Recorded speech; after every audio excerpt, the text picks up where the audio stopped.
to salute. All right, Brian and I are going to do a demonstration here. The main thing is I want you to be able to get used to reading the opponent. Actually, we'll start with left lead. This is fine. So if I'm going to do a coupe de pied bas, what I want to do is I want to do a couple different movements. The first is if I leave my foot in that ready stance, that fighting stance, and I do coupe de pied, I'm going to go and attack his leg. I'm here, but notice how I fall short, right?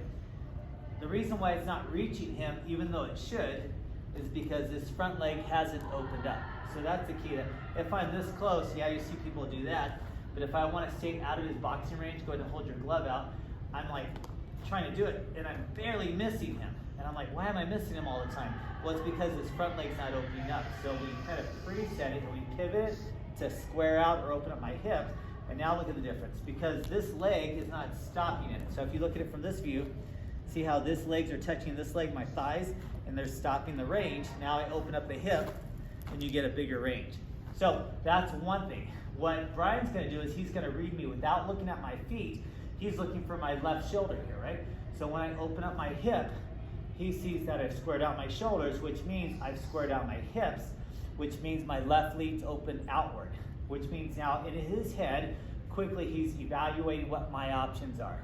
Other than punches, because right now we're outside of punching range, so he's not concerned about my punches so much right now, but he knows that I opened up my hips because my shoulders opened up for a reason. So what are the possible kicks? Well, if he sees me open up my hips and the shoulders lean back, then he can easily presume that I'm going to do a coupe de pied bas, right? Coupe de bas.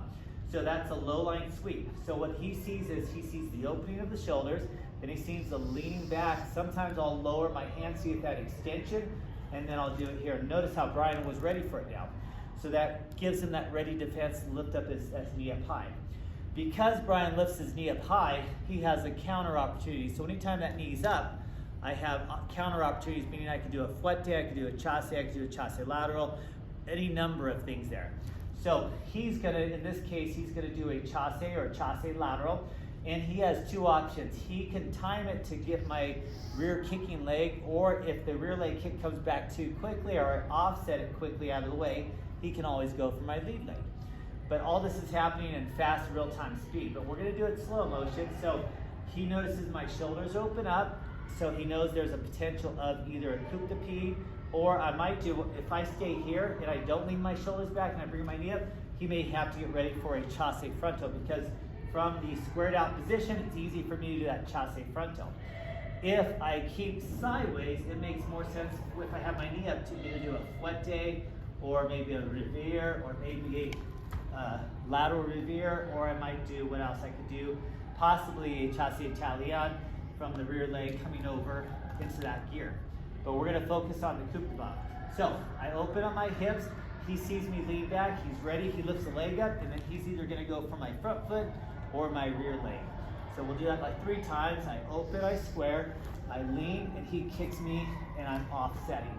Make sure you're not going for the kneecap, he's going right above the leg, right above the kneecap, and if I'm receiving that, I should be ready to kind of move that leg and in the movement, so I'm not fighting it and going against my knee, especially if it's opened up.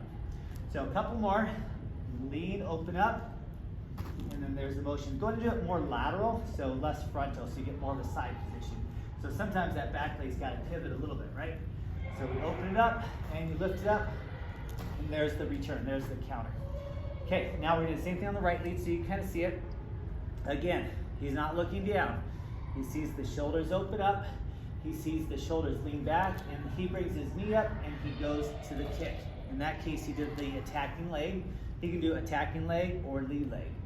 Shoulders open up, coupe de pied, and he counters and he pushes. And like I said, sometimes for the old school style, I'll open it up and I'll throw those hands back as he does it. Go ahead and do it in the next one. Open up. So nothing changes except I told him exactly what I'm going to do by dropping my hands and leaning back. Then more than likely it's going to be the coupe de pied spot. Make sense? Okay, you're going to do it to me, so I'm going to watch you as you kick the ball. Boom, I kick it there, right? Nice and high. So I react the same time he reacts, front leg or rear leg, right?